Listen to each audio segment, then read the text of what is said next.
Mudah-mudahan setelah liburan agak panjang, ini kalian sekarang semangat ya.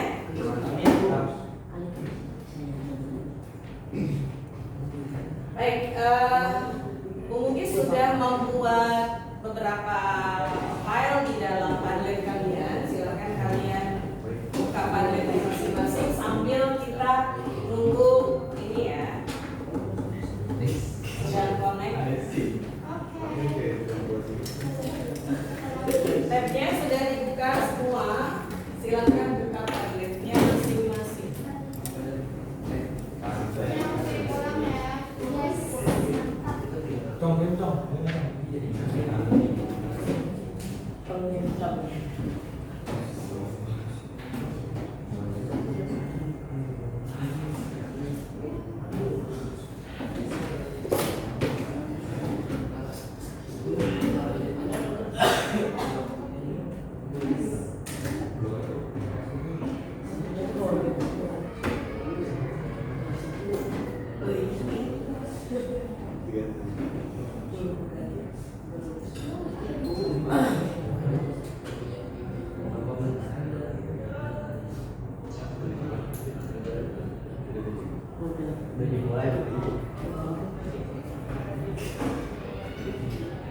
Sudah?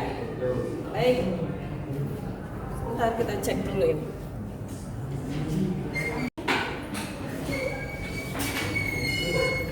Yang baru datang silakan. Aduh,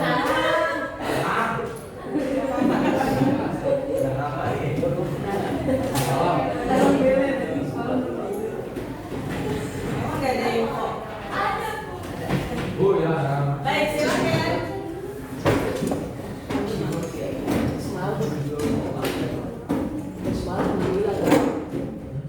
Kita buka dulu Padletnya, kelas 10.3. Padletnya ada di tab kalian, sudah? Iya. Baik, jadi materi kita hari ini ada di sini. Sistem ekonomi dan LKPD sistem ekonomi. Oke. Sekarang Bu Muki mau ini dulu. Absen dulu. Langsung cium tangannya Zelva.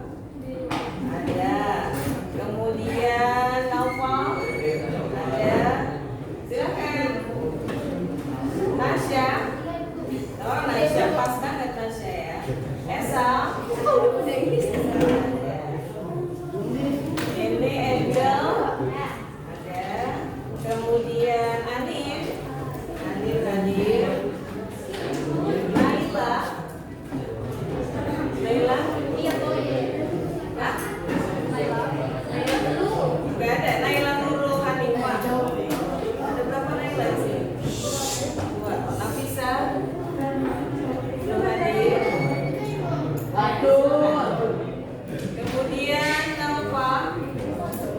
Naufa Rizky Yani. Oh ada. Suaranya kurang. Naila ada. Kemudian Masha hadir. Cut Meika hadir. Anissa hadir. Kemudian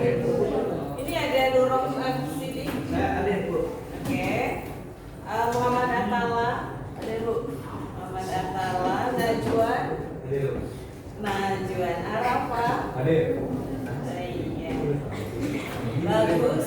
Karena belum hafal nama dan tempat duduk. Candela.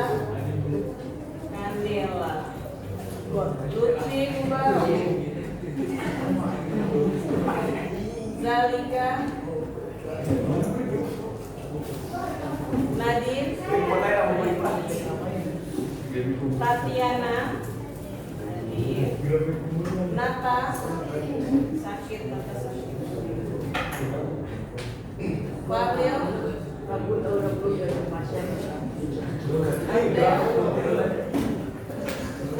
Zakwan. Terakhir, siapa belum di absen? Kamu belum masukin nama di sini, nanti masukin ya. Belum pindah sekolah. Satu orang. Kamu dari kelas 10 IPA 4 ya? 10 4. Ada lagi yang belum dipanggil namanya? Sudah semua? Baik. Anak-anak, bismillah, kita hari ini mau belajar sistem ekonomi. Pekan kemarin kita belajar apa di daring?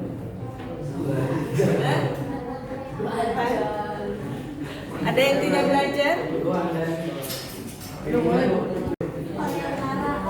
Tuhan dan keinginan. Ya. Jadi kita kemarin belajar tentang ilmu ekonomi. Ilmu ekonomi ada berapa yang kita pelajari? 3. Pertama,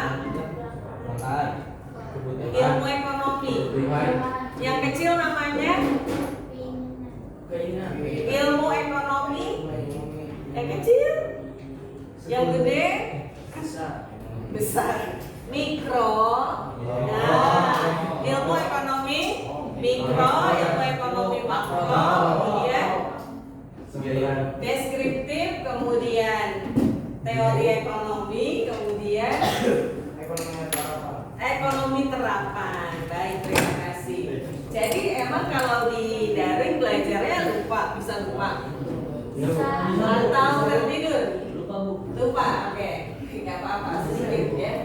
Kita juga pelajari tentang kebutuhan. Kalau kebutuhan primer dan sekunder, mana yang harus lebih dahulu dipenuhi? Primer. Kenapa emang? Karena kebutuhan pokok. Baik. Nah, hari ini kita akan membahas tentang sistem ekonomi ya. Karena adanya di ekonomi itu kan banyak sekali kebutuhan kita yang tidak terpenuhi karena adanya sesuatu yang langka. Apa yang langkanya? Sumber dayanya. Ya, sumber dayanya. Baik, di sini kita akan pelajari tentang sistem ekonomi ya. Sistem ekonomi itu adalah gimana caranya semua kebutuhan itu dapat kita penuhi. Ya, kalau nggak dapat kita penuhi berarti kita melakukan atau memenuhi yang pentingnya dulu. Ya gitu ya. Kita kan sudah belajar tentang bagaimana kita memprioritaskan kebutuhan. Oke. Pertanyaan saya, apa yang akan terjadi jika tidak ada sistem yang mengatur semua aktivitas di suatu negara? Coba sebutkan namanya. Kira-kira di negara kita ada sistem yang ngaturnya nggak? Ada. Siapa yang mengaturnya? Bank Indonesia. Bank Indonesia yang mengatur keuangan ya. Kemudian apa lagi? Ada, berarti ada pihak yang mengatur perekonomian di negara kita. Di negara orang lain juga adakah? Ada. Ada. Sudah kebayang ya ada yang mengatur. Kalau tidak ada yang mengatur, kacau, ngelantur katanya ya. Tidak teratur ya. Baik. Jadi harus ada sistem yang mengatur semua aktivitas ekonomi di suatu negara agar negara tersebut teratur, kemudian aman. Apalagi? Ekonominya tidak anjlok. Oke, ekonominya stabil alias tidak anjlok. Gitu ya. Nah, artinya sistem ekonomi itu penting. Kita saksikan dulu video Korea Utara ya.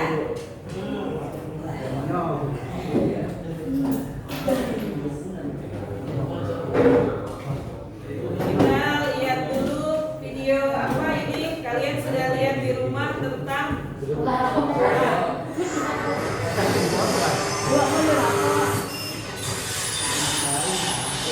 drakor perhatikan baik-baik. Welcome to our channel. Korea Utara memiliki masyarakat kaya di ibu kota. Amerika Serikat Korea di Dewan Hubungan Luar Negeri dikutip dari businessnews.id menyebut bahwa Cina memiliki pengaruh yang sangat besar untuk memengaruhi stabilitas di Korea Utara. Baik, sampai sini kita masuk lagi ke Padletnya.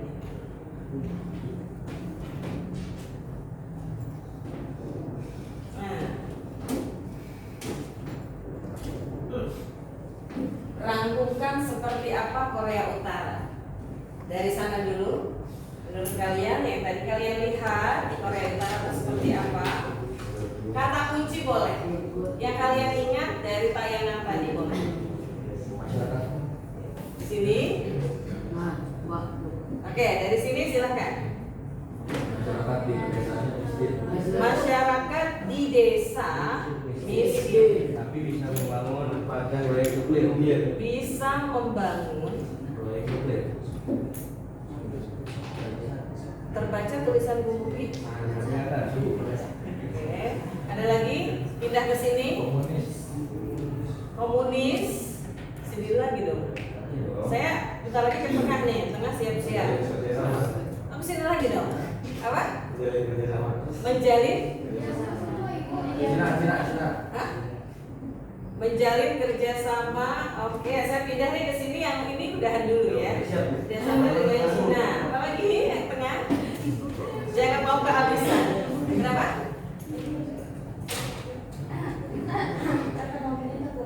Ekonominya tertutup. Good. Ada lagi? Ke sini sekarang. Sering mendapat sanksi dari siapa? Sering mendapat sanksi dari PBB. Ada lagi? Cukup? Cukup ada lagi? Cukup? Baiklah. Jadi Korea Utara pertama, masyarakat di desanya katanya miskin. Ya, masyarakat di desa miskin, berarti di kotanya kaya.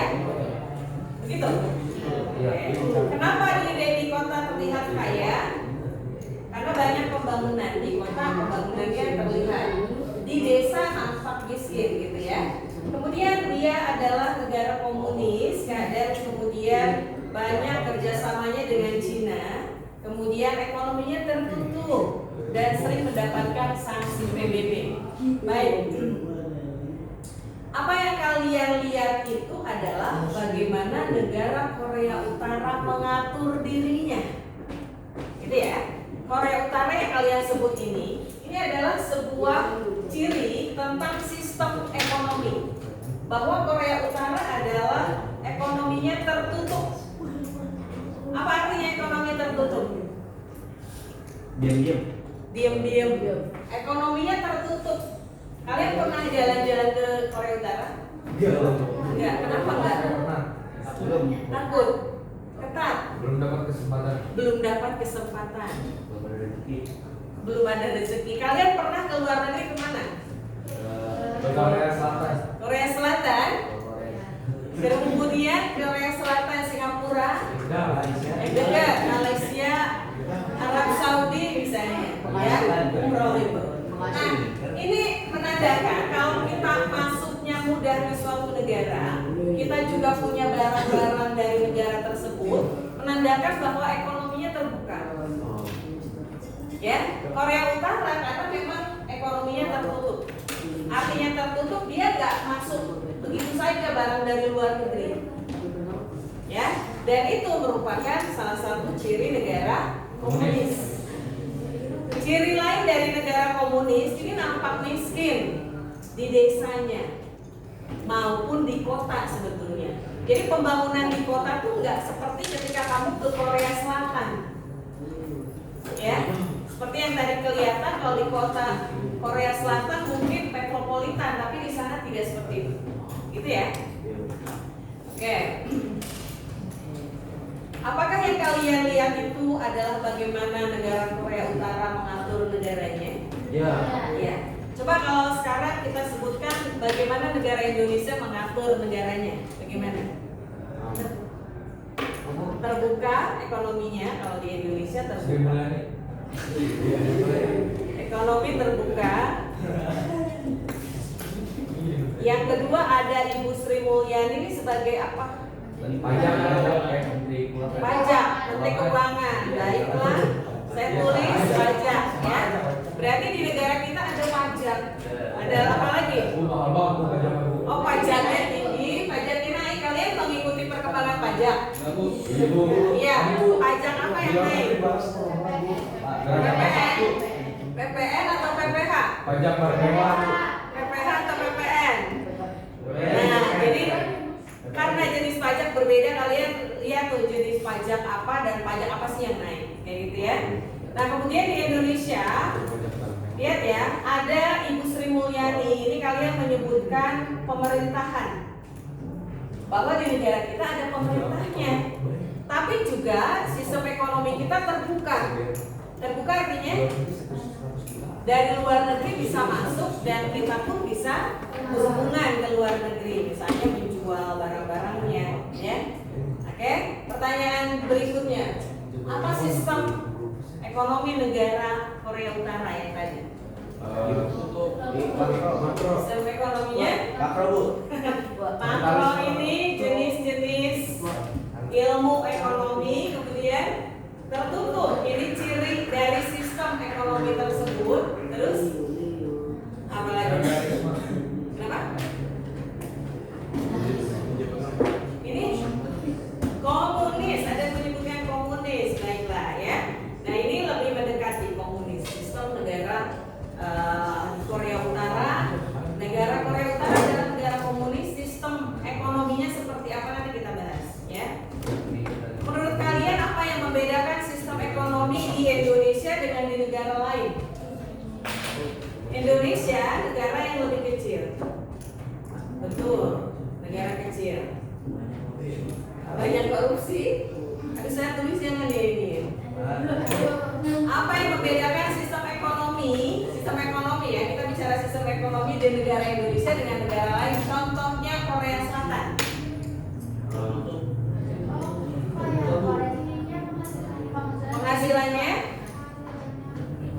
Penghasilan Indonesia lebih kecil dibandingkan Korea Selatan misalnya ya. Baik, ini ciri-ciri yang kalian sebutkan, nanti kita akan melihat seperti apa sistem ekonomi. Pelajaran kita tentang sistem ekonomi jadi berpengaruh pada lintas disiplin politik. Ya, dari tadi kalian menceritakan bahwa di ekonomi itu ada, di sistem ekonomi ada apa tadi? Pemerintahan, ada Sri Mulyani ya. Ini berhubungan dengan politik. Jadi sistemnya sistem politik. Baik, silakan. Kita stop dulu sebentar karena ada OSIS.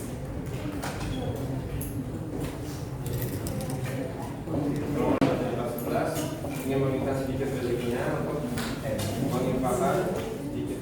Dan untuk kegiatan saya sudah bulan 11 yang akan dilaksanakan pada bulan Oktober. Yang mau ditulis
kita bisa mengevaluasi kelebihan dan kekurangan setiap sistem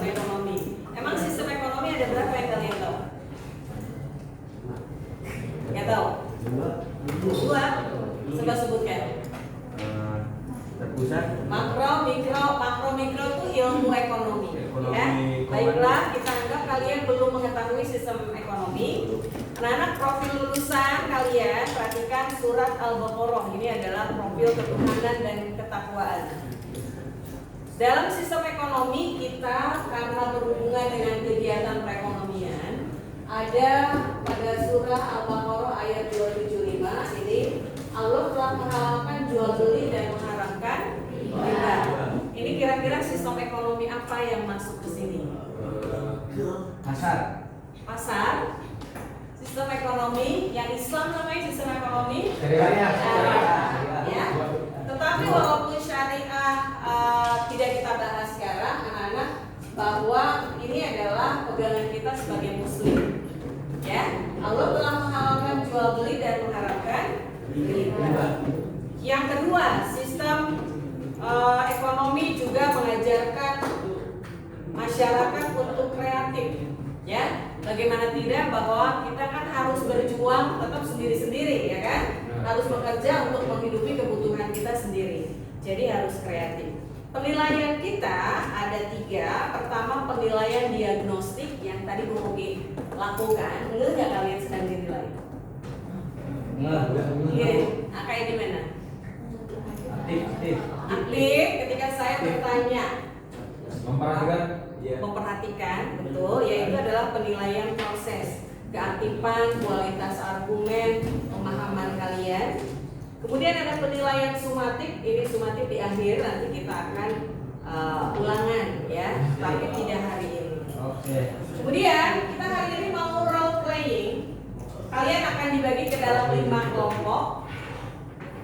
Setiap kelompok akan mendalami salah satu sistem ekonomi, karena sistem ekonomi yang kita bahas hari ini ada 5. Ada 5. Kemudian tugas kelompok, perhatikan. Sistem ekonomi dibahas di dalam LKPD yang tadi ada di Padlet. Kemudian yang kedua menyiapkan presentasi atau debat. Jadi nanti tiap kelompok siapkan 1 orang yang menguasai semua materi kalian dan dia harus debat di depan. Oke? Kemudian kita lanjutkan dengan simulasi debat. Ada pertanyaan sampai sini? Tidak ada. Baiklah, kita masuk ke Padlet dan kita akan berbagi kelompok. Ini materi sistem ekonomi berada di Padlet ini ya. Kita membutuhkan 5 kelompok. Saya akan membuat kelompoknya secepat mungkin. Jadi kalian berhitung 1 sampai 5. Ya, siap-siap berpisah dengan Besti. Kita mulai ya. Lihat telunjuk saya dan ingat-ingat posisi kamu nomor berapa. Oke, kita akan mulai dari lihat telunjuk saya. Mulai dari angka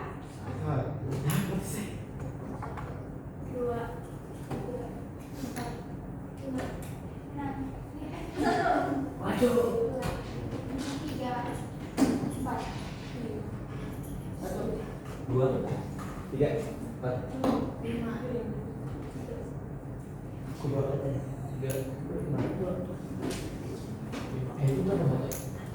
2. baik. Sudah ada nomor kelompoknya? Baik. Kelompok 1 di sini 2, 3, 4, 5.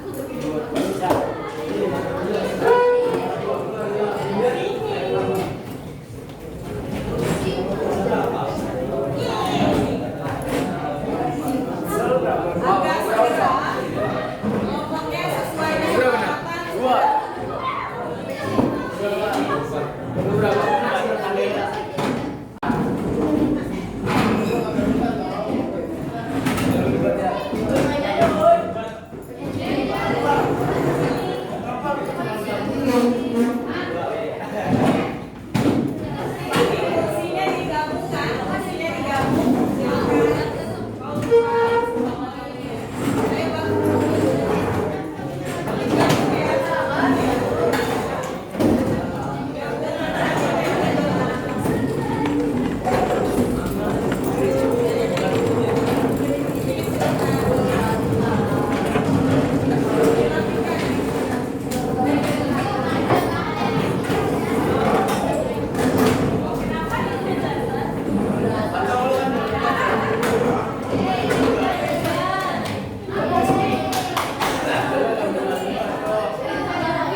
meja kursi, hati-hati remnya terjadi ya. Jadi itu papan umumnya. Baik. Di dalam Padlet, coba kalian masuk di Padlet sebelah paling kanan dan kalian masuk sesuai kelompoknya masing-masing. Padletnya yang ini sudah bisa masuk? Silahkan masuk ke Google Doc kalian. Tiap kelompok berbeda.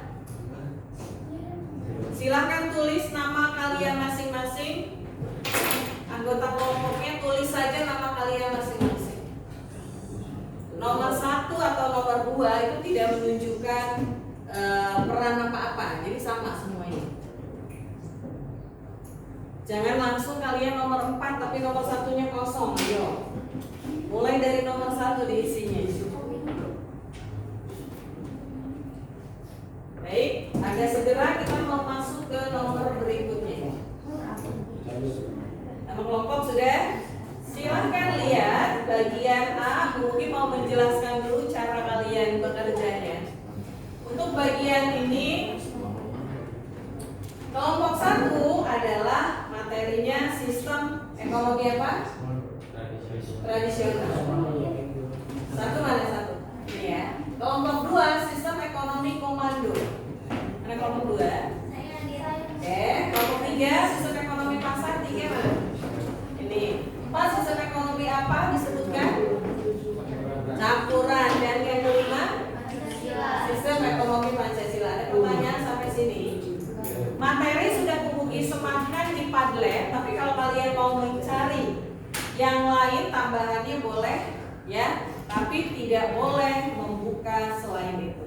Oke? Aspek yang kalian analisis adalah definisi atau pengertiannya, ciri utama, kelebihan, keunggulan, kekurangan, kelemahan, dan contoh negaranya. Mengisinya di mana? Di bagian kotak yang bawah ini. Silakan nanti berbagi tugas. Yang pasti tentukan siapa yang nanti akan berdebat, yang mempresentasikan. Siapkan dulu dari sekarang. Ya. Nah, persiapan debatnya perhatikan di sini. Pertama nanti kalian satu orang akan mewakili teman kalian. Jadi ada 5 kelompok di depan 5 orang. Yang lainnya tetap duduk di kursinya masing-masing. Kemudian tugas kalian adalah mengatakan bahwa sistem ekonomi kalian yang terbaik. Oke? Jadi gimana caranya kalian kalau orang berdebat tentang kalian harus menjawab yang terbaik. Cari jawabannya seperti apa. Oke? Siap. Siapkan pertanyaan untuk kelompok lain dari sekarang. Kamu udah ngarah nih, oh sistem ekonomi campuran. Kita cari pertanyaannya yang susah, ya. Contoh di sini, kelompok ekonomi campuran silakan nama kelompoknya. Pertanyaan untuk kelompok tersebut apa? Oke. Siapa yang aktif dalam kelompok kalian ketika kalian presentasi dan mengerjakan tugas? Silakan. Untuk kelompok kalian sendiri, kalian tulis namanya dan kalian dapat tugas apa? Nama dalam kelompok, ya. Kemudian ketika kelompok kalian presentasi, ada teman kalian yang bertanya, tuliskan pertanyaan. Kalian menjawab ketika presentasi, tulis nama kalian dan apa kegiatan. Bisa? Ada pertanyaan? Tidak ada, silakan kita mulai dari sekarang selama 10 menit. Silakan.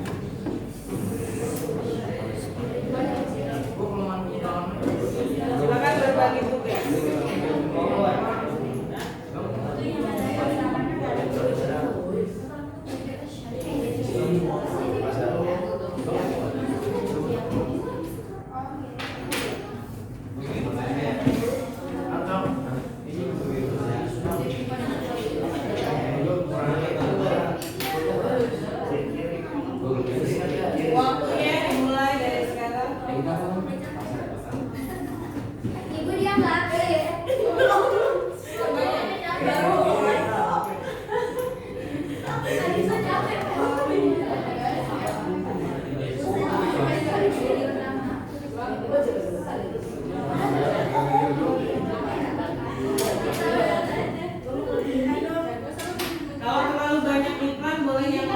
tinggalkan itu.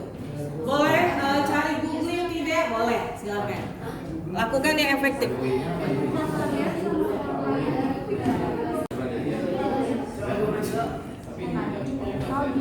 Kalau definisinya ini pesan dia lebih fungsi masalah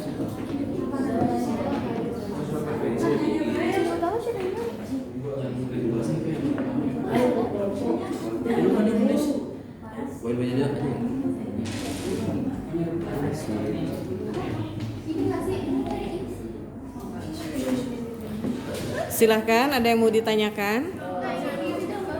Berbagi tugas sudah? Baik. Waktunya ada di depan, silahkan sambil intip-intip.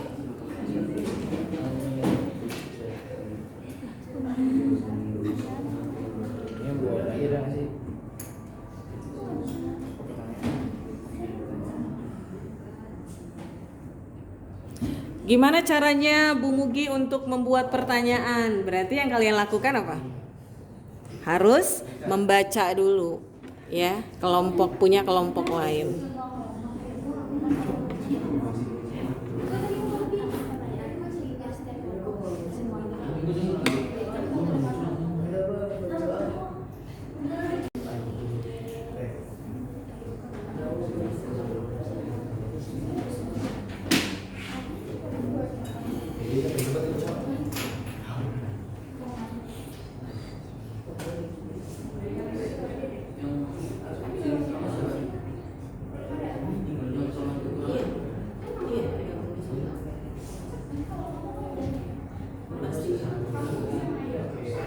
Jumlah negaranya 2 ya, berikan contohnya 2. Kalau Indonesia ya, negaranya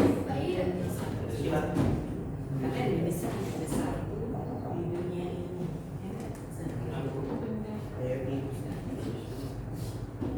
Kesulitan, boleh pakai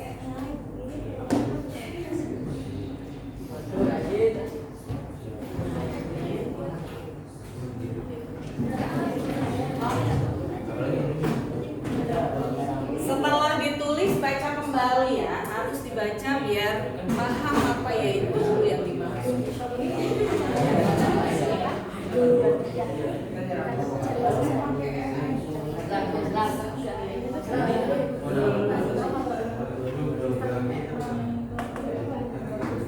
Ini siapa yang presentasi?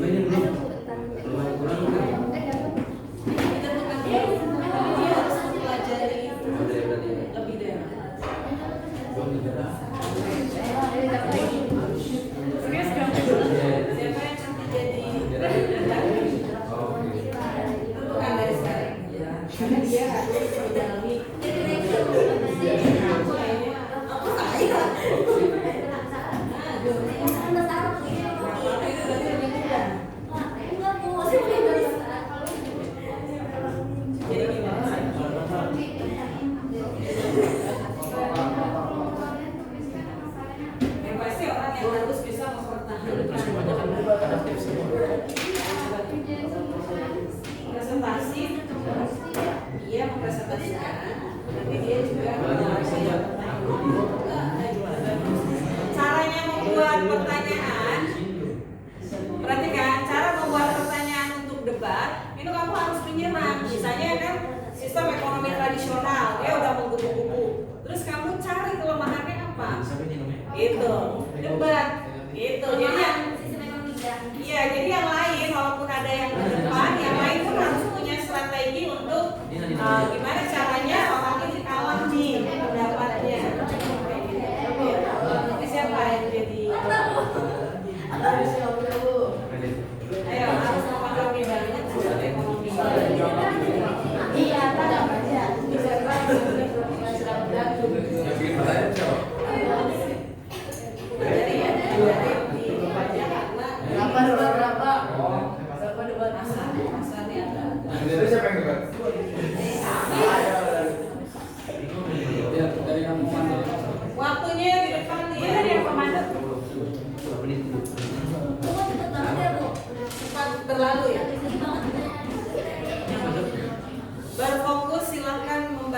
pertanyaan kalau Baik-baik.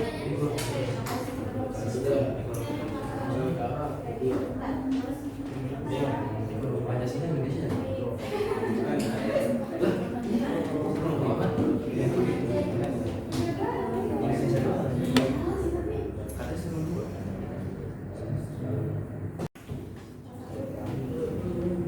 Contohnya 2, kecuali yang kelompok 5 hanya ada 1.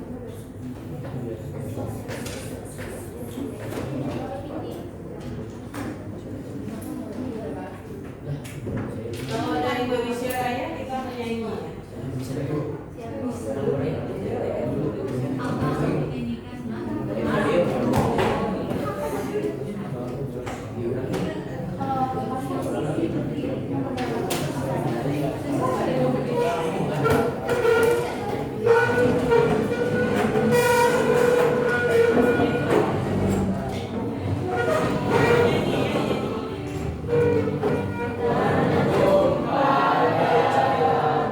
Sikap sempurna.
Perhatikan waktunya.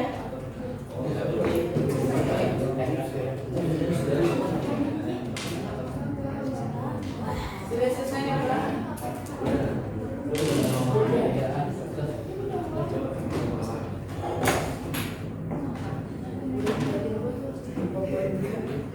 Siapkan pertanyaan, jangan lupa tabel paling bawah.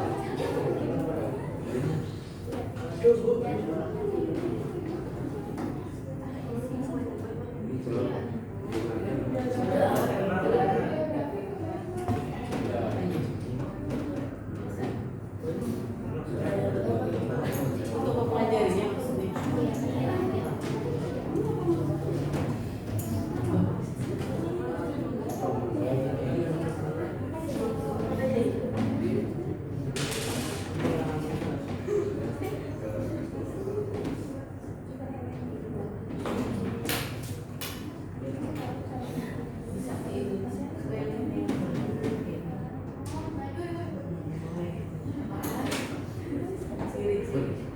Lima, 4, 3, 2, 1.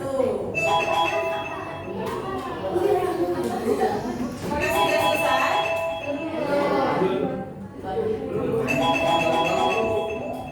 Baik, Fubuki berikan waktu 1 menit saja untuk perpanjang ini.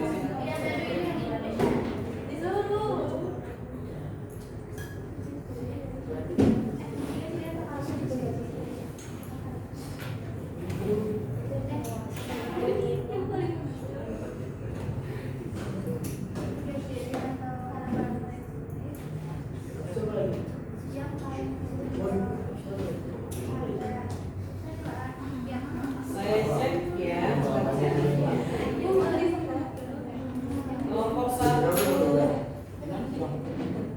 bagian B belum ditulis tugas kalian. Nama sebenarnya tuh apa?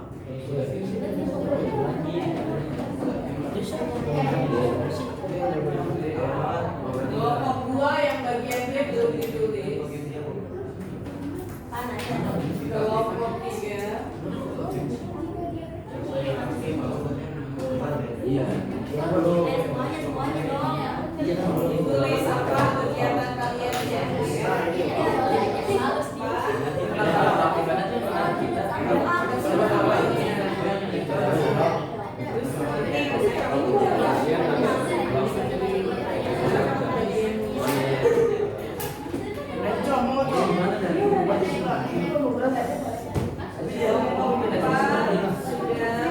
Tiga bagian D belum. Iya.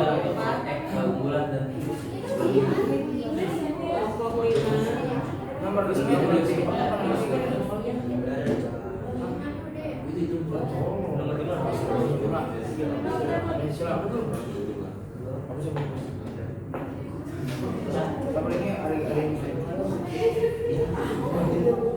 Jadi yang bagian D, perhatikan baik-baik bagian D. Ini bisa dijawab oleh masing-masing orang. Kamu tulis nama kamu, kegiatan kamu ke bagian tugas apa. Gitu ya. Jadi nggak usah nanya Baik, waktunya sudah habis untuk menulis jawaban. Saya berikan waktu 3 menit untuk kembali membaca dan memperdalam, terutama yang mau presentasi dan debat. Jadi satu ya,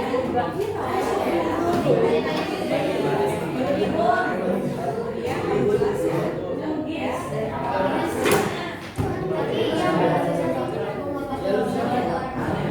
Jadi di sini kan nanti bertanya sama temen yang mau.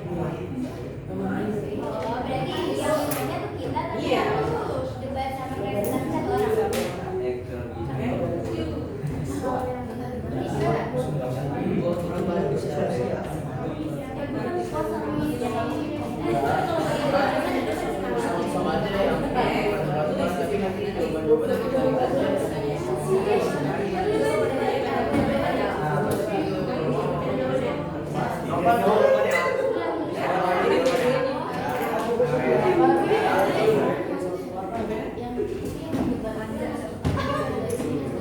Kalau gitu ngomongnya jelaskan dulu. Kan ada debat ya. Perhatikan baik-baik nih. Pertanyaannya berulang. Perhatikan, kan ada tiap kalian ada yang maju ke depan. Dia yang nanti mempresentasikan dan dia yang berdebat. Oke? Yang memberikan pertanyaan adalah yang tidak maju. Oke? Nah, jadi pilih pertanyaan yang kira-kira paling mendesak dia mempertahankan pendapatnya gimana. Gitu ya. Jadi semuanya punya tugas. Ada pertanyaan lagi? Tidak ada. Baik, silakan waktunya 2 menit lagi untuk membaca lebih dalam.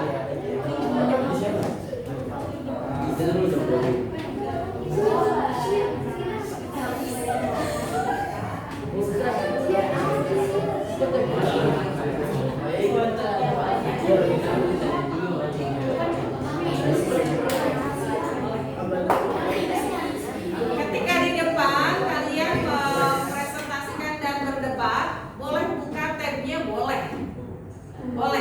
ya. Kuncinya adalah paham dulu apa yang kalian ketahui tentang sistem ekonomi kalian. Ada pertanyaan lagi?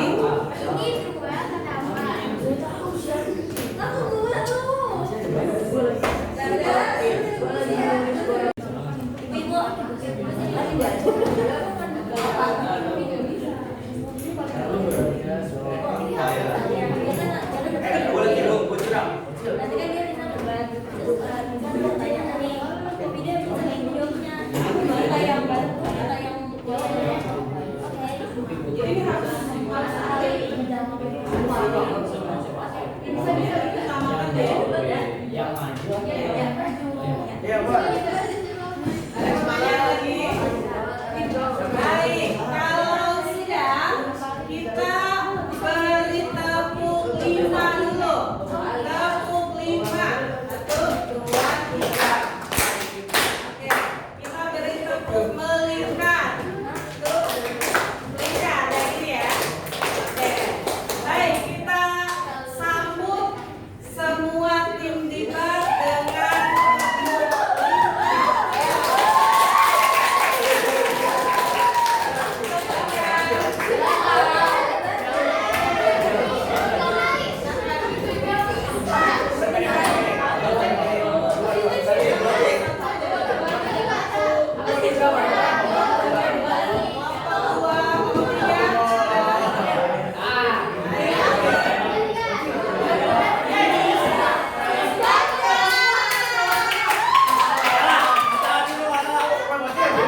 Yang presentasi adalah dari kelompok 1 sampai 5. Jadi berjejer dulu. 1 sampai 5 sudah berjejer kan?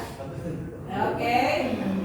Kemudian presentasi diberikan waktu maksimal 2 menit saja tiap kelompok, ya. Dia akan share view, ya. Jadi kalian akan melihat bagaimana presentasinya.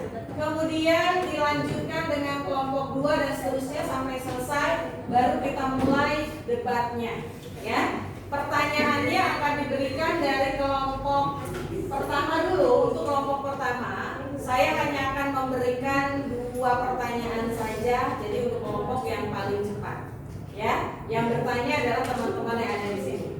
Siap? Oke. Setiap ditampilkan di depan, yang kelompok lain silahkan ke pinggir dulu, ya. Baik, kita beri tepuk 5 dulu untuk silakan kelompok 1.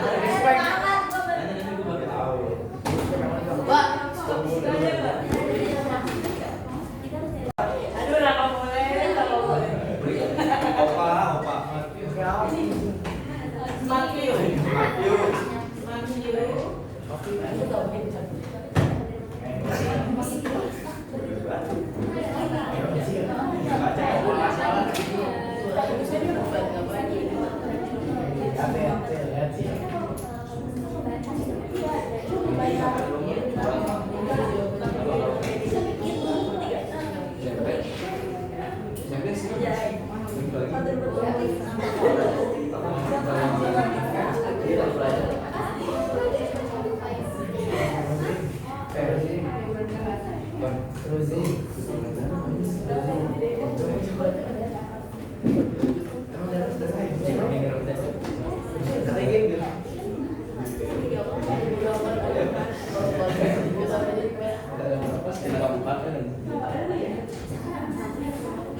Oke, kita beri aplaus dulu untuk kelompok 1.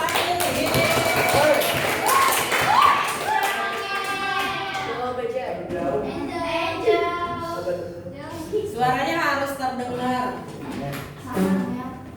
Assalamualaikum warahmatullahi wabarakatuh. Hari ini saya akan memberikan hasil kerja kelompok kami. Nama kelompoknya ada saya, Nina Setiawan, terus ada Anindya, Tatiana, Atala, Lutfi, sama Zalika. Terus masuk pembahasannya di definisi ada sistem ekonomi di mana masyarakat masih bergantung pada nilai kebiasaan dan kepercayaan yang didasarkan secara tertentu, arti dari ekonomi tradisional. Terus ciri-ciri utamanya, satu, kegiatan ekonomi bersifat subsisten, yaitu untuk memenuhi kebutuhan sendiri, jadi bukan untuk mencari keuntungan. Terus kedua, ada teknologi produksi sederhana, sering menggunakan alat tradisional, alat bahan sendiri. Terus yang ketiga ada pertukaran dilakukan dengan sistem baca, jadi kayak bukan menggunakan sistem orang. Terus kelebihan sama kelebihannya ada berbasis kekeluargaan, gotong royong. Terus ada sumber daya menjaga, tekanan persaingan rendah. Kekurangannya ada produktivitasnya rendah, sulit berkembang, dan kualitas hidupnya terbatas. Ada kelemahan sama kekurangannya, kelemahannya ada sistem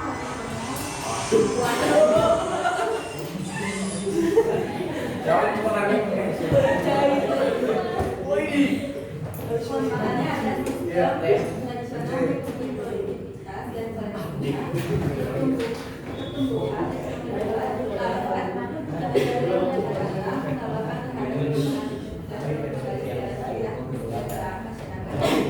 karena fokus pada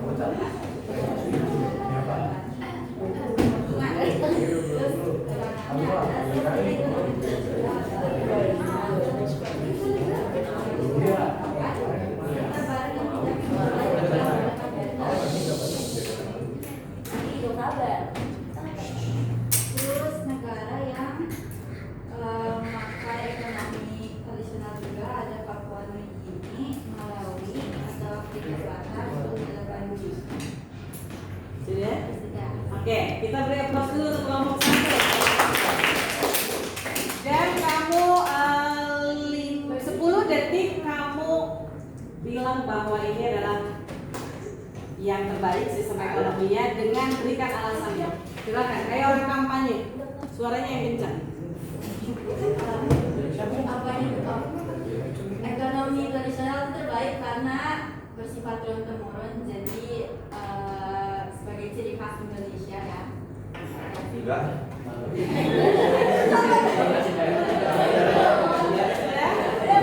Baik, kita beri aplaus lagi, silakan. Mari yang keempat, kelompok 2, silakan. Suaranya harus menggema ya. Menggema pindah-pindah.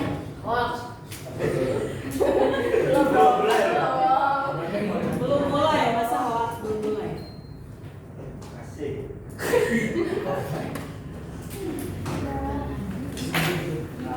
Assalamualaikum warahmatullahi wabarakatuh.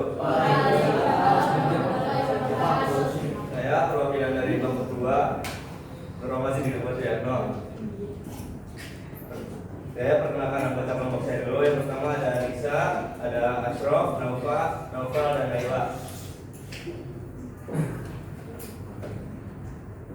Definisi sistem komando.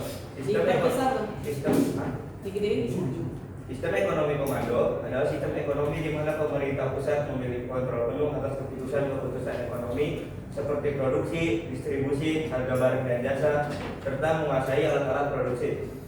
Ciri-ciri utamanya, yang pertama, sumber daya dikuasai oleh pemerintah sehingga masyarakat tidak boleh mengambil secara bebas.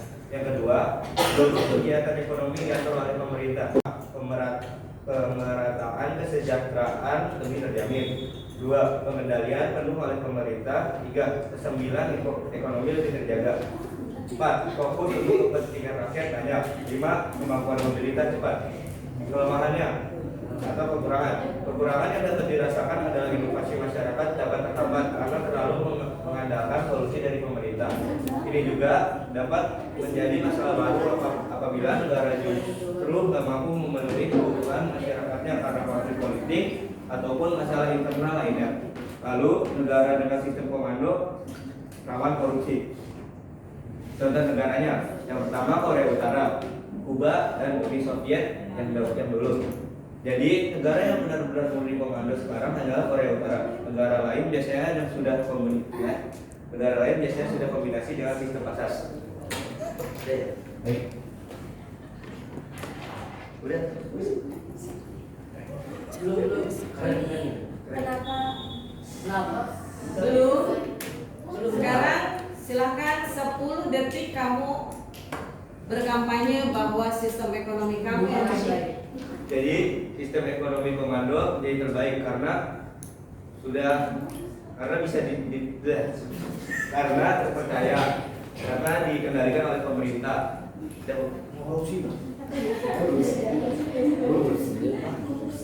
Sudah ada lagi yang mau kamu kampanyekan?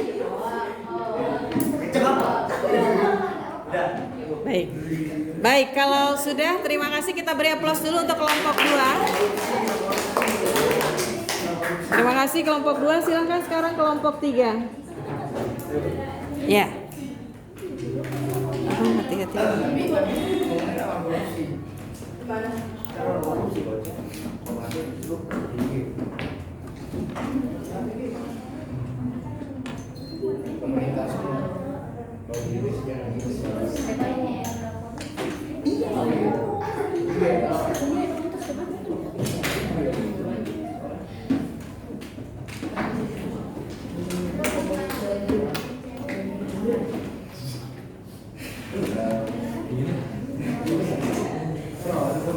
Kodenya di depan. Di depan di layar Bang kode. Iya, ditunggu aja. Nah. Lebaran bawa sabar, Bang.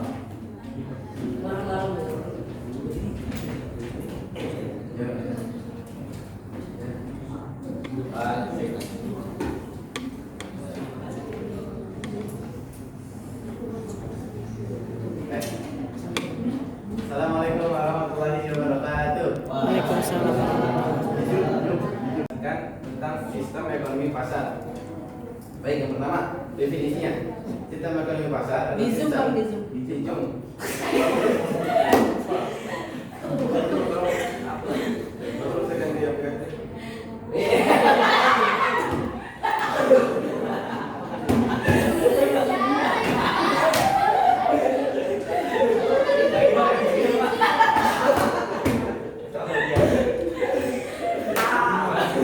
Ganteng.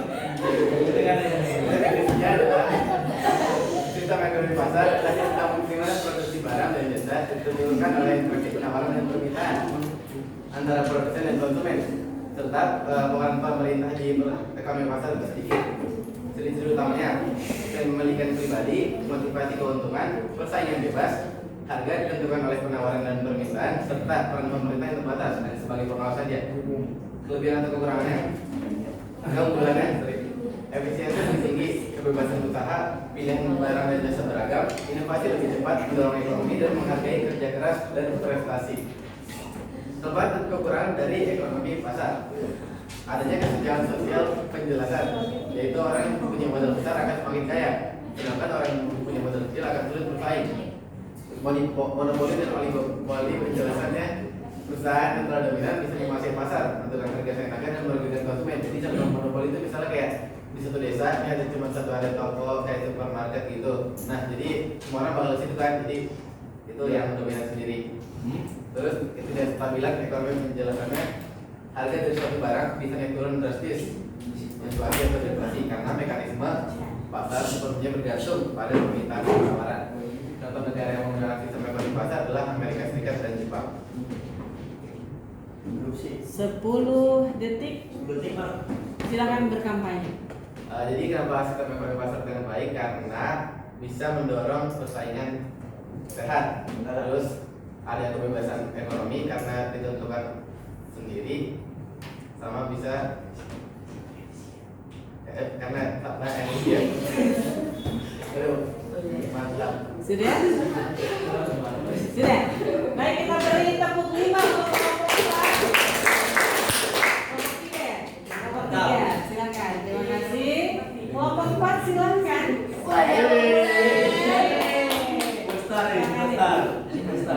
Gimana caranya? Superstar sih. Rambutnya itu loh.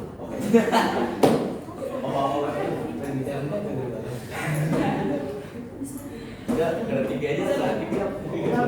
Biologi ya. Iya. Ini apa? Nice. Nah, itu dia pilih. Itu pindah.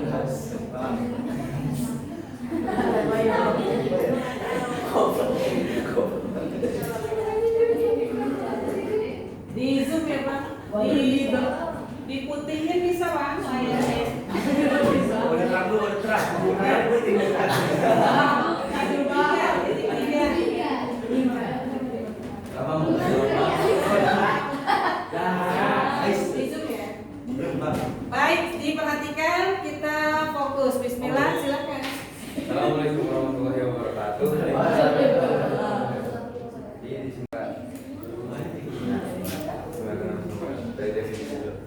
Sistem ekonomi campuran adalah ekonomi yang menggabungkan kelebihan dari sistem ekonomi pasar atau liberal dan sistem ekonomi terpusat komando. Artinya, dalam sistem ini, pemerintah ikut campur tangan untuk mengatur, mengawasi, dan mengendalikan sektor-sektor penting agar tidak dikuasai oleh pihak tertentu dan demi kesejahteraan rakyat. Masyarakat atau swasta diberi kebebasan untuk melakukan kegiatan ekonomi seperti berproduksi, berdagang, dan berinovasi sesuai mekanisme pasar. Ciri-ciri utama, ada campur tangan pemerintah sekaligus kebebasan individu.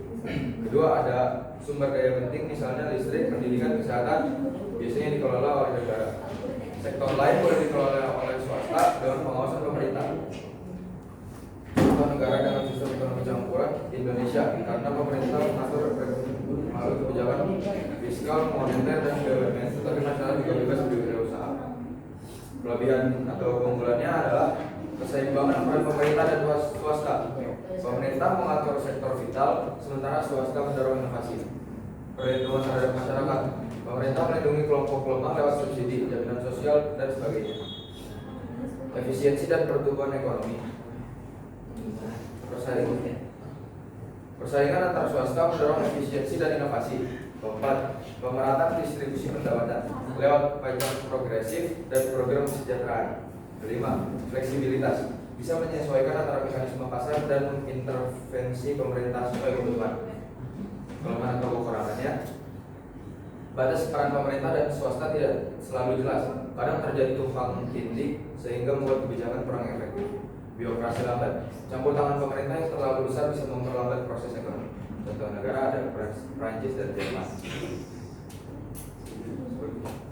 Sudah, silakan 10 detik untuk berkampanye. Dan coba satu Pertanyaannya jangan dulu dibuka.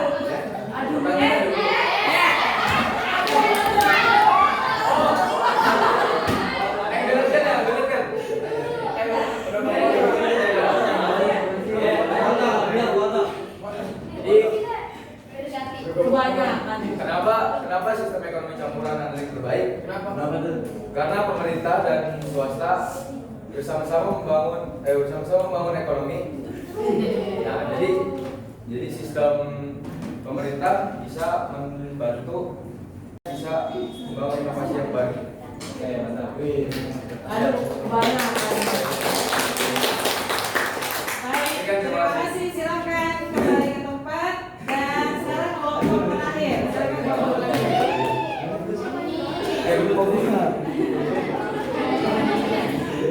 Kalian lihat kan ya?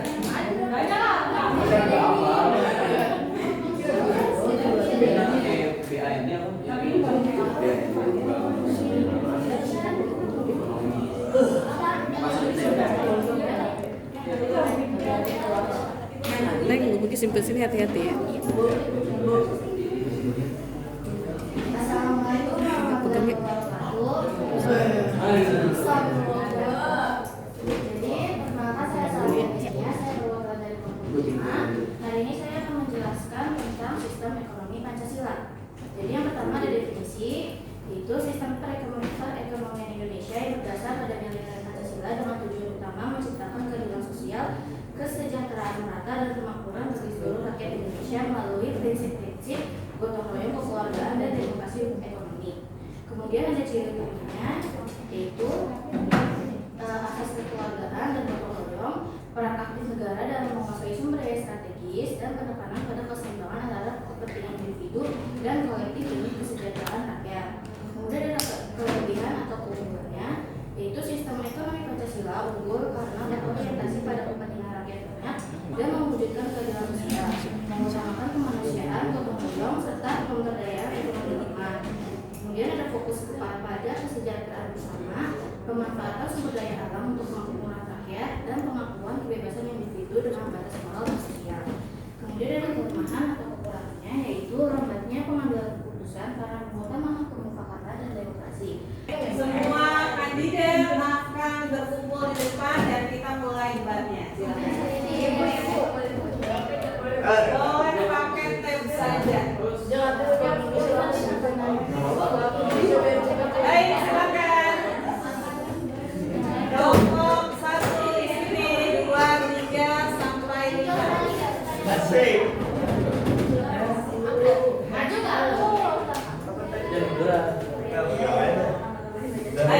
kita akan mulai pertanyaan-pertanyaan dari kalian. Siapkan pertanyaan terbaik. Pertanyaan pertama akan kita beri tercepat. Silakan mulai. 5, 1 lagi, 2. Baik. Ini mereka bertanya, ya. Langsung. Berdiri. Sebutkan namanya.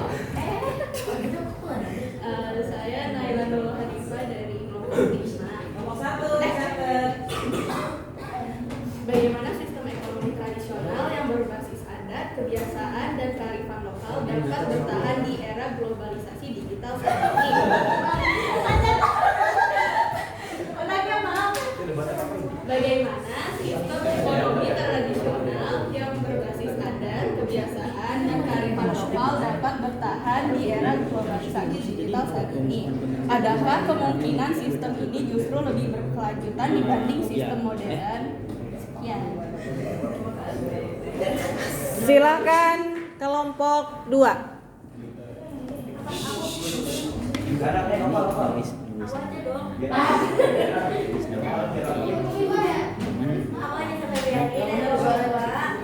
Pertanyaannya, bisakah sistem ekonomi tradisional menjamin standar hidup yang lebih baik bagi generasi mendatang atau justru membatasi potensi pertumbuhan?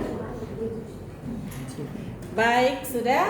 Terima kasih. Silakan kelompok 1 untuk menjawabnya. Pertanyaan pertama silakan dijawab. Itu boleh instruksi. Enggak. Silakan kelompok 1 untuk menjawab. Ya. Jadi pertanyaannya. Oh iya.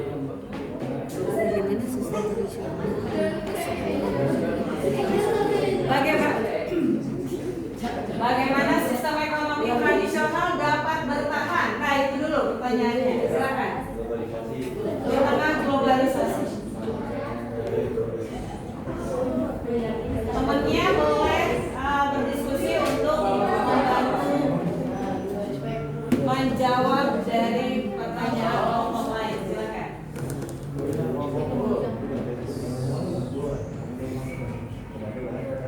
Saya menjawab dari kelompok pertama. Pertanyaannya bagaimana sistem tradisional bisa bertahan di era globalisasi? Bertahan itu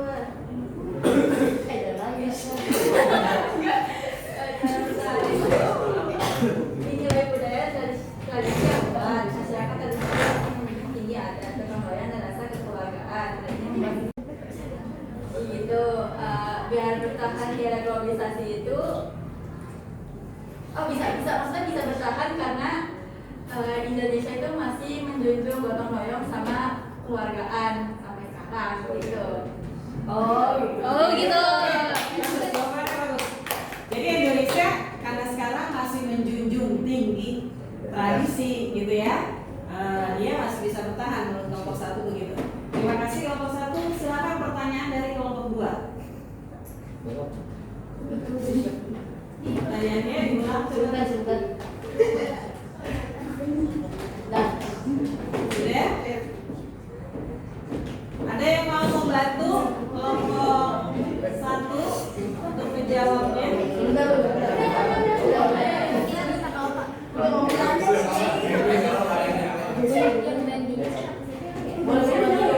Ini pertahanan harus ada yang di depan dulu ya, yang bertahan. Kalau tidak bisa baru dibantu kelompoknya.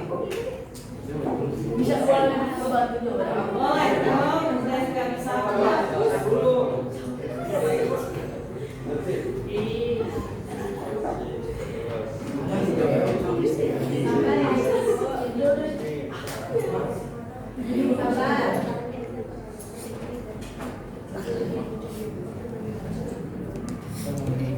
Silakan, tidak ada lama waktunya ini.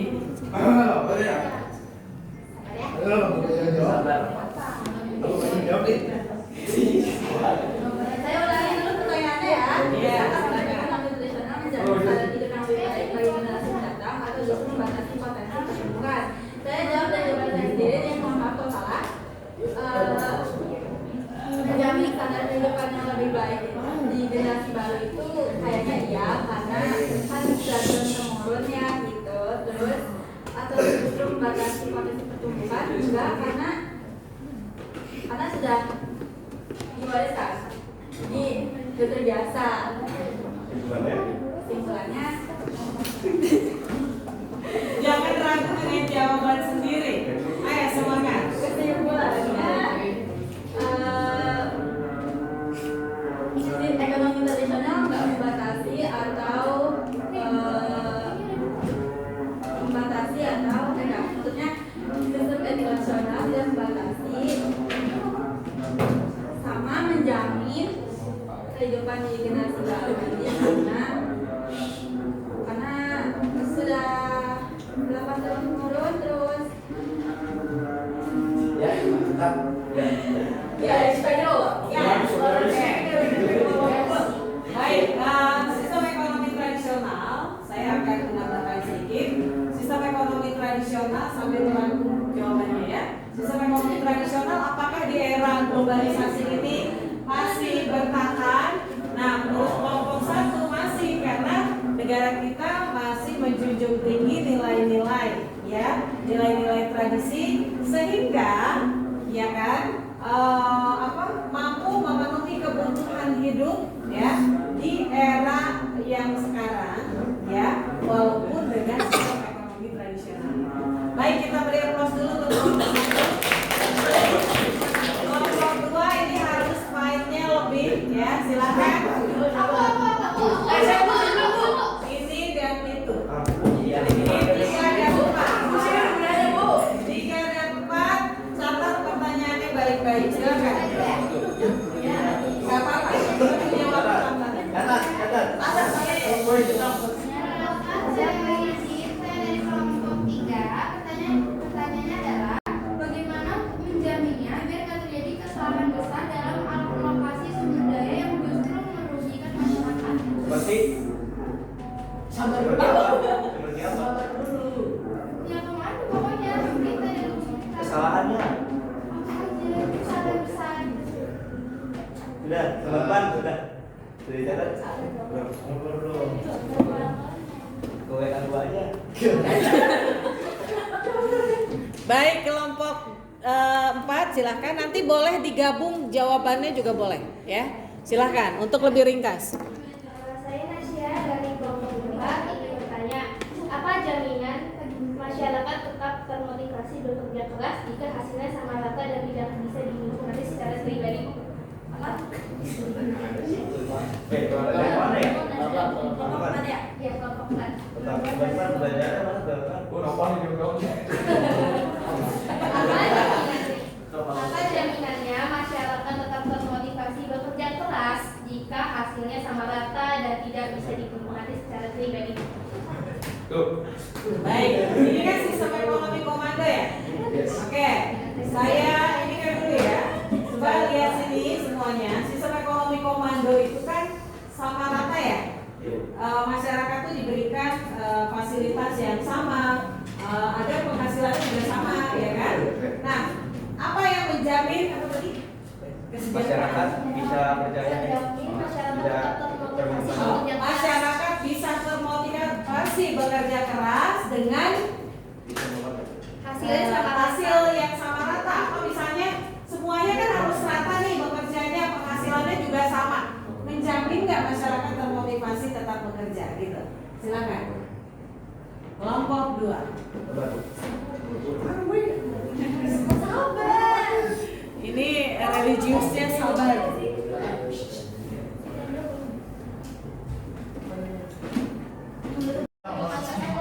Ya teman-teman, ini yang mana ya? Itu yang mau Ini menjawab pertanyaan dari Nasya. Bagaimana cara masyarakat tetap termotivasi? Pertama, rasa aman, kebutuhan pokok mereka terjamin oleh negara sehingga tidak khawatir miskin atau kelaparan. Rasa tanggung jawab kolektif, keberhasilan individu dilihat sebagai bagian dari keberhasilan bersama. Penghargaan dan materi, motivasi juga bisa datang dari penghargaan sosial, pangkat, jabatan atau pengakuan diri pemerintah. Semua warga negara mendapat pekerjaan. Jadi masyarakat termotivasi untuk bekerja meskipun hasilnya dibagi rata, jaminan hidup layak dan kesejahteraan yang diberikan negara menjadi mendorong masyarakat untuk termotivasi.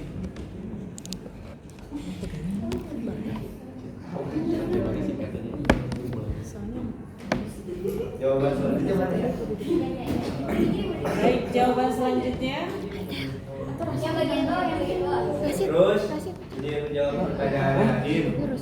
Maksudnya? Jika seluruh keputusan hanya diatur pemerintah, ada resiko salah alokasi sumber daya karena pemerintah tidak selalu tahu kebutuhan masyarakat secara detail. Untuk mengatasinya diperlukan: 1. Pemerintah harus transparan dalam mengatur kebijakan. Terus masyarakat harus ada partisipasinya. Jadi walaupun keputusan ada di tangan pemerintah, kesalahan besar bisa diminimalisir dengan keterbukaan, partisipasi, pengawasan, evaluasi, transparansi, dan teknologi. Baik, cukup. Baik, terima kasih. Nah, ini banyak banget ya antusiasme dari teman-teman. Terima kasih. Kita terbatas waktu. Selanjutnya kita akan masuk ke kelompok 3, tapi sebelumnya kita beri aplaus dulu untuk kelompok 2.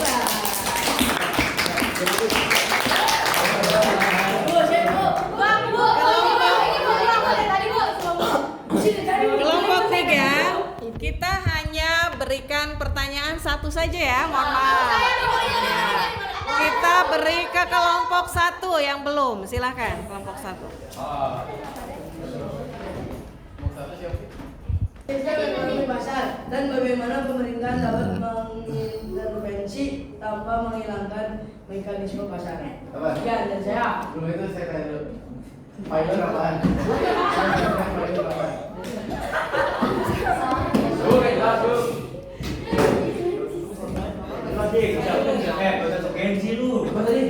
Ngomong bahasa Indonesia aja.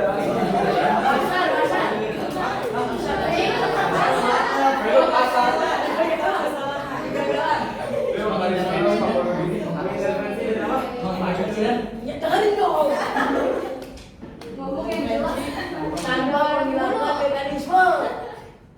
Oke, langsung bisa tertangkap jawabannya. Bisa dijawab. Baik, silakan. Sabar. Belum ya? Belum itu udah kan? Baik,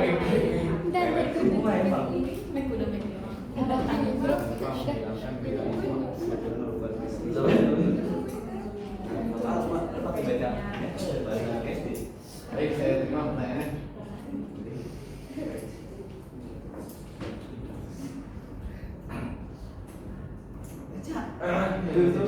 Oh belum ya? Sini ini. Oke. Jadi gini, saya bacakan dulu pertanyaannya ya. Bagaimana kegagalan pasar market failure dapat terjadi dalam sistem ekonomi pasar dan bagaimana pemerintah dapat mengintervensi tanpa menghilangkan mekanisme?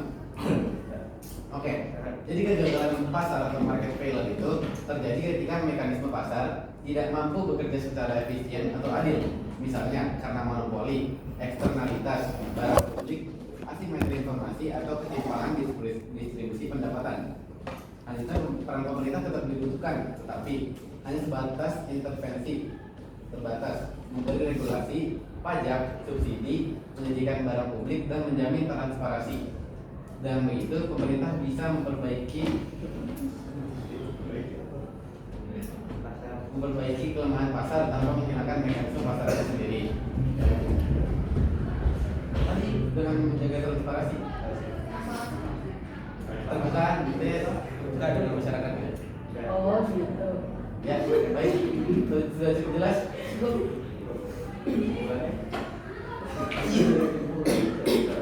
Jelas?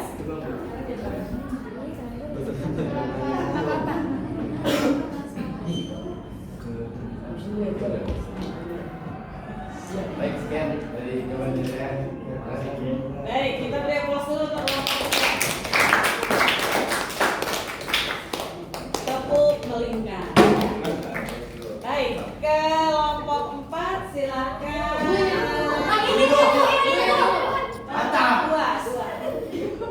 Satu saja ya.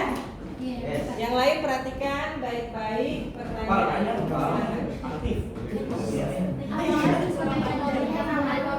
Apa?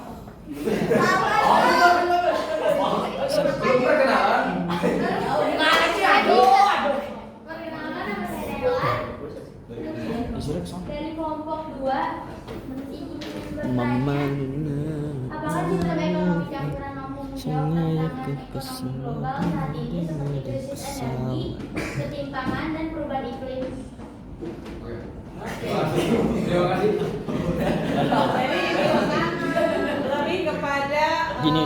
Keterbatasan alam. Alasan. Oke, silakan. Benar ya. Kelompok yang lain boleh teman-temannya boleh teman-temannya bantuin. mencari jawaban.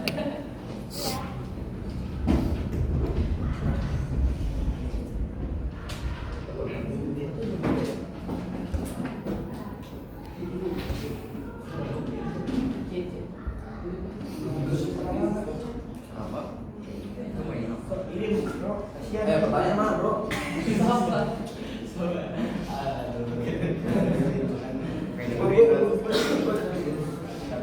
Bisa dijawab sendiri apa? Ini apa sih? Aku terlambat ngentot nggak kayak tab kita. Beda tab cowok. Samsung kan? Iya Samsung cuman beda seri. Sistem ekonomi campuran A9 bagaimana cacat, menjawab kontol. keterbatasan sumber daya alam. Ada sistem tadi apa? Sumber daya ya? Sumber daya, kemudian iklim.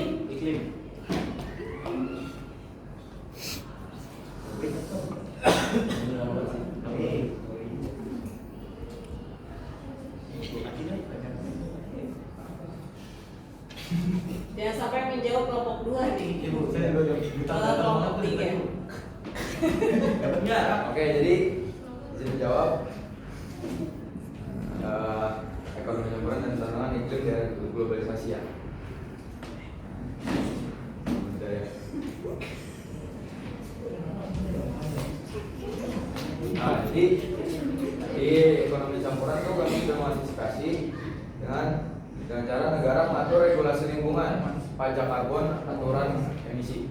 Sementara swasta berinovasi menciptakan energi terbaru. Oke, jadi pemerintah memberikan peraturan-peraturan dan swasta melakukan apa itu?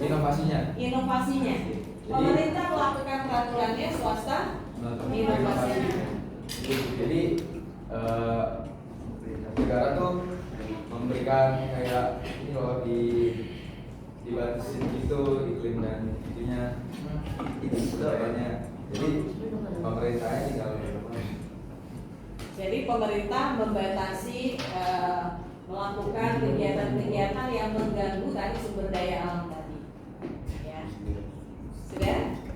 Ada lagi kesimpulannya, sistem ekonomi campuran bisa mengatasi keterbatasan sumber daya alam dengan cara pemerintah menjadi pengatur dan pengawas, sementara sektor swasta menjadi pelaksana inovasi dan efisiensi. Kuncinya ada di keseimbangan. Pasar tidak dibiarkan bebas mengurangi SDA dan negara tidak boleh terlalu mendominasi hingga membatasi. Baik. Terima kasih, kita beri aplaus dulu teman-teman. Kelompok 5. Coba lu. Saya.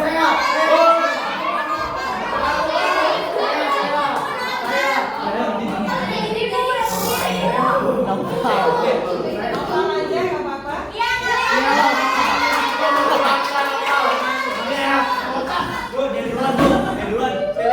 Kelompok 2 dan kelompok ini.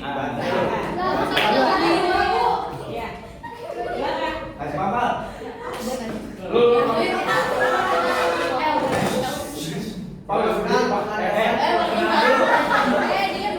Saya Rafa Kurniawan dari kelompok 2.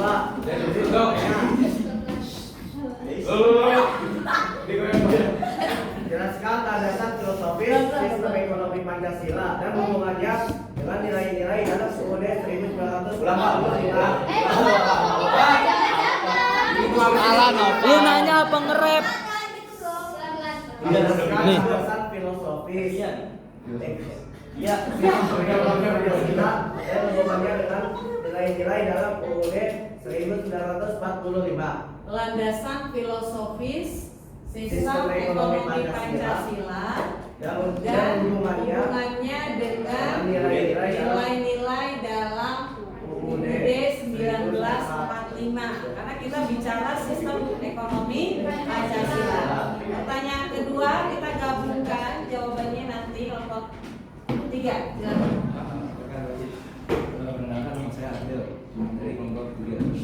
Dengan menekankan asas kekeluargaan dan anggota mulia, Bagaimana memastikan sistem ini tidak menghambat persaingan yang sehat dan efisiensi pasar? Dengan menekankan asas gotong royong. Bagaimana memastikan sistem ini tidak menghambat persaingan yang sehat dan efisiensi pasar? Bagaimana memastikan sistem ekonomi ini tidak menghambat persaingan yang sehat dan efisiensi pasar, ya, karena sistem ekonomi Pancasila itu punya ciri-ciri tersendiri, ya kan, ciri-ciri khusus, ya, sesuai dengan UUD 1945. Silakan kelompok 5 usul menjawab. Persaingan pasar dan efisiensi. Nah, itu yang orang itu yang si Nova udah. Ya, itu aja digabung nih jawabannya bisa. Tadi yang efisiensi. Itu sih boleh Boleh. Jadi pada dasar filosofis dan sistem ekonomi Pancasila dan hubungannya dengan nilai-nilai UUD 1945. Jadi pada dasar filosofis sistem ekonomi Pancasila berasal dari nilai-nilai dengan UUD 1945 khususnya pada pasal 27, 33, dan 34 yang menegaskan bahwa perekonomian Indonesia harus berlandaskan di demokrasi ekonomi dan asas kekeluargaan dengan tujuan utama kemakmuran rakyat secara adil dan merata. Baik. Baca. Silakan untuk jawabannya. Jadi asas kekeluargaan dan gotong royong bukan berarti arti persaingan, tetapi mengarahkan persaingan lebih menjadi kolaboratif dan beretika. Persaingan sehat tetap didorong, tetapi dengan prinsip tidak menggeser lemah dan mengutamakan tujuan bersama. Efisiensi pasar tetap penting, tapi tidak mengorbankan nilai kemanusiaan dan keadilan. Yang sudah menjadi apa ya namanya pembela kelompok kalian, ya. Terima kasih, silakan kembali. Coba kita lihat dulu ke depan sini. Kita akan review. Tadi kita mempelajari sistem ekonomi, ya kan? Ada berapa sistem ekonomi yang kelima? Pancasila. Nah, lihat sini. Saya akan ajak kalian melihat kesimpulannya. Kalau yang sistem ekonomi tradisional berarti dia sistem ekonomi ya tradisi, adat, ya, memegang teguh adat. Contohnya apa ya? Contohnya adanya sistem barter, kayak gitu ya. Kemudian sistem ekonomi komando dipegang oleh pemerintah. Ya, ada swasta nggak yang berperan? Tidak ada. Kalau sistem ekonomi pasar, kebalikannya, kayak gimana jadinya? Swastanya yang memegang peran yang tinggi, pemerintahnya sedikit, ya. Kemudian campuran dua-duanya, jadi pemerintah dan swasta sama-sama mengelola perekonomian, ya. Kemudian yang terakhir adalah sistem ekonomi Pancasila. Ini adalah sistem ekonomi yang dimiliki Indonesia. Dia sesuai dengan Undang-Undang Dasar 1945. Ya. Kemudian pertanyaan saya, jika kalian saya mau tahu menurut kalian sistem ekonomi yang 5 ini mana yang paling bagus? Campuran. Kenapa? Oke, campuran ini ada pemerintah dan ada swasta. Ada yang lain yang paling bagus di antara keduanya menurut kalian? Pancasila. Kenapa Pancasila? Indonesia. Mengutamakan kepentingan bersama. Apakah di Indonesia sistem ekonominya harus sama dengan negara lain? Enggak. Kenapa? Tergantung kebutuhannya, tergantung apa lagi? Sumber daya alamnya, tergantung masyarakatnya, tergantung sistem pemerintahannya juga, ya. Jadi makanya kita bicara tadi, kalau kita bicara sistem ekonomi ini berhubungan dengan politik. Jadi tergantung daripada politik negara tersebut, Ya, contohnya kalau tadi yang di Korea Utara politiknya gimana? Komunis, maka sistem ekonominya tertutup, kayak gitu ya. Sistem ekonomi tertutup dari 5 ini yang mana? Komando. Jadi yang komando ini adalah contohnya Korea Utara. Sampai sini ada pertanyaan? Tidak ada. Baik, kalau tidak ada, sedikit lagi ya. Mengapa banyak negara maju memilih sistem ekonomi campuran? Jawabannya adanya kerjasama antara pemerintah dan swasta. Baik, karena tidak ada satu sistem ekonomi yang sempurna. Tadi kita sudah mempelajari bahwa semuanya punya kelebihan dan kekurangan. Ya, baik. Pelajaran kita sampai sini ya. Kita akan mempelajari sistem ekonomi syariah untuk berikutnya. Ya, terima kasih atas perhatian kalian. Kita siap-siap kembali ke kelompok. Sebelumnya kita berdoa dulu, silakan. Sebelum mengakhiri pelajaran, membaca hamdalah